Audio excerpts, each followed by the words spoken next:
وعلى آله وأصحابه الأتقياء أما بعد فأعوذ بالله من الشيطان الرجيم بسم الله الرحمن الرحيم وننزل من القرآن ما هو شفاء وقال رسول الله صلى الله عليه وآله وسلم المرار بالقرآن كفر سبحان ربك رب العزة عما يصفون والسلام على المرسلين والحمد لله رب العالمين. د دې نورانی جلسه صدر شیخ القرآن والحدیث حضرت مولانا شیر عالم صاحب او د دې جامعه مدیر او خادم حضرت قاری ثناء الحق صاحب او حضرت مولانا شیر علی خان صاحب وغیرہ نور علماء کرام مشایخ اعظام عوام مسلمانانو موږ تاسو نن په کوم مجلس سره راټول یو دا مجلس یو عظیم مجلس ده دا ډېر د قدر او د عزت مجلس ده موږ تاسو په کومه اداره کې ناست یو دا اداره نه ده بلکې دا یوه فیکټرۍ او کارخانه ده ګورو موږ تاسو په میډیا باندې یو څوک راولاړ شي د صابن د جوړولو یو کارخانه جوړه کړي او په ټوله دنیا کې د دې کارخانې شهرت کوي او خلک هم یو بل ته یایي چې ګوره چې صابون اخلي بیا د پلانۍ کمپنۍ صابون اخله د پلانۍ کارخانې یو سړی د شیمپو کارخانه جوړه کړي یا د څه یا د څه خو جناب قاري ثناء الحق صاحب دلته موږ تاسو ته د انسانانو د جوړولو یوه فیکټرۍ یوه کارخانه خلاصه کړې ده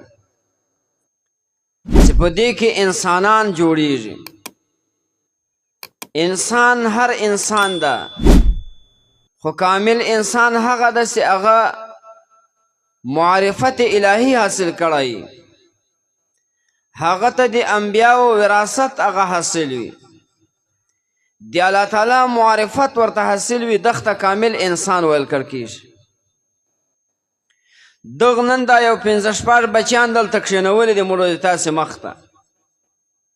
موږ ته په نظر باندې کم راځي خالي دا یو قرآن یاد کړی ده بس اصل کې نن د دغو بچیانو تعلق نن د نبی علیه الصلاة وسلام سره پیدا شو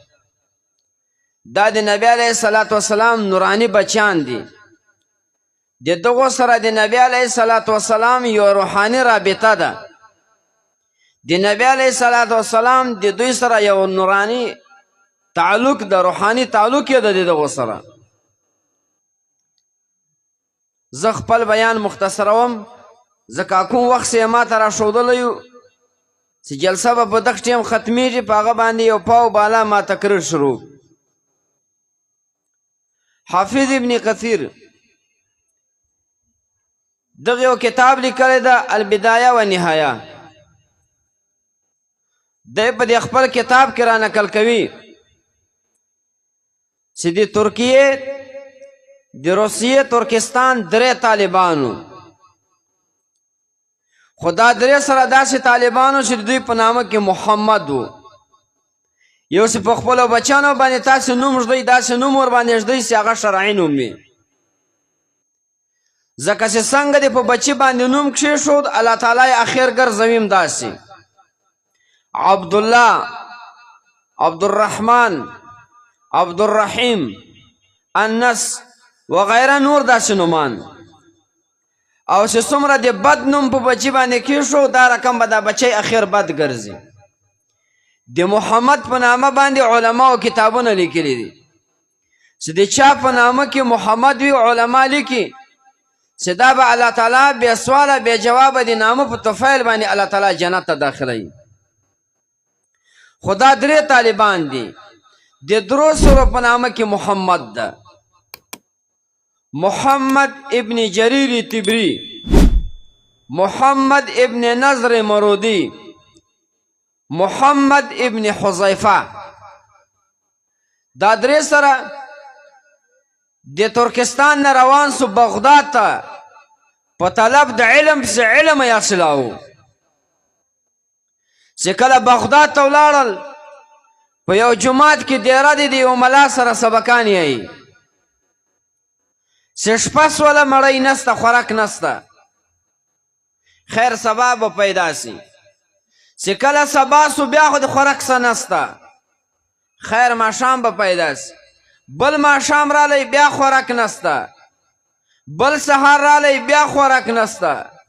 دریم ماښام رالی بیا خوراک نسته. دریم سهار رالی بیا خوراک نسته. په خپل مابین کې سره وویل چې سوال خو ناروا ده، خو چونکې موږ ته اوس شرعاً دا جایز ده چې سوال وکوو، خو لیکن سوال نه کوو. راځئ موږ تاسې به په خپل مابین کې ټاس وکوو چې د هر چا نوم وخوت دا به نن د ورځې ځي مزدوري به کوي، دا نور دوه طالبان به سبق یی. سبا به بیا بل یو ځي مزدوري به کوي، بیا به دا نور دوه سبقان یی. بل ورځ به بیا دا بل یو ځي دا به مزدوري کوي، دا نور به سبقان یی. خو چې کله ټاس وسو اول نوم چې وخوت هغه د محمد ابن جریر طبري نوم وخوت. شیخ صاحب ته معلوم ده یو لوی مفسر ده، یو بهترین تفسیر لیکلی دی د قرآن عظیم الشان. خو محمد ابن جریر طبري ملګریو ته وویل چې زه کار ته ځم، خو زه یې جومات ته ځم، 2 رکعاته نفل لمونځ کوم او یو دعا غواړم، د هغه نه وروسته بیا ځم کار ته. چې کله جومات ته ولاړی په جومات کې یې 2 رکعاته لمونځ وکړو، صلات توبه لمونځ یې وکړو. د هغه نه وروسته الله تعالی ته یې لاس پورته کړل، خدای تعالی ته دعا کوي. څنګه دعا کوي؟ امام احمد حنبل صاحب به کله تهجد وکول بیا به یې د هغه نه وروسته خدای ته لاس پورته کړل او خپله ټنډه به یې داسې وواله، ویل به ای خدایه ما دغه ټنډه بغیر د تا نه بل چاته نه ده ټیټه کړې، بت ته مې سجده نه ده کړې، غیر الله ته مې سجده نه ده کړې. الله دا ټنډه مې تا ته په دې ځمکه باندې کښېښودله. الله دې ما د دې ټنډې په طفیل د ما صغیره او کبیره ګناوې را معاف. خو محمد ابن جریر دا خدای ته لاس پورته کړه، ورته زاړي یې ورته الله ته ښه خبر یې د جریر خېټې ته نن 3مه ورځ د یوه ګوله موړۍ نه ده لوېدلې. الله ته ښه خبر یې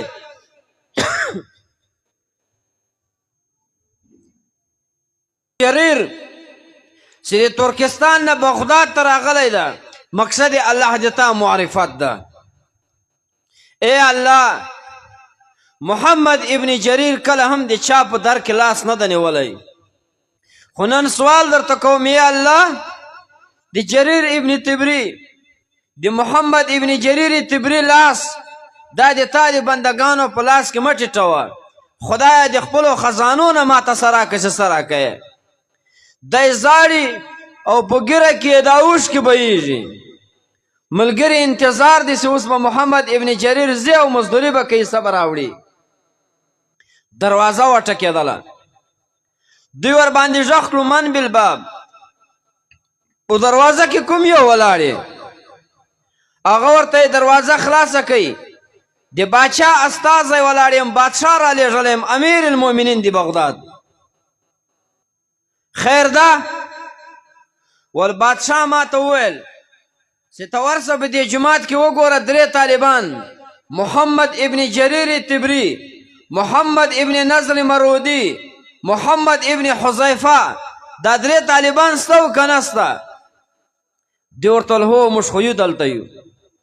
ول واخی بادشاه یوه تحفه درته را لېږلې ده، داسې غیرتمند طالبانو ولنا اول به حال راکئ وجه څه ده دیول بادشاه په خوب باندې ویده و نبی علیه الصلاة وسلام په خوب کې ورته رالی ورته ویل ای امیر المؤمنین په ورځ د قیامت به د شفاعت نه کوم ولی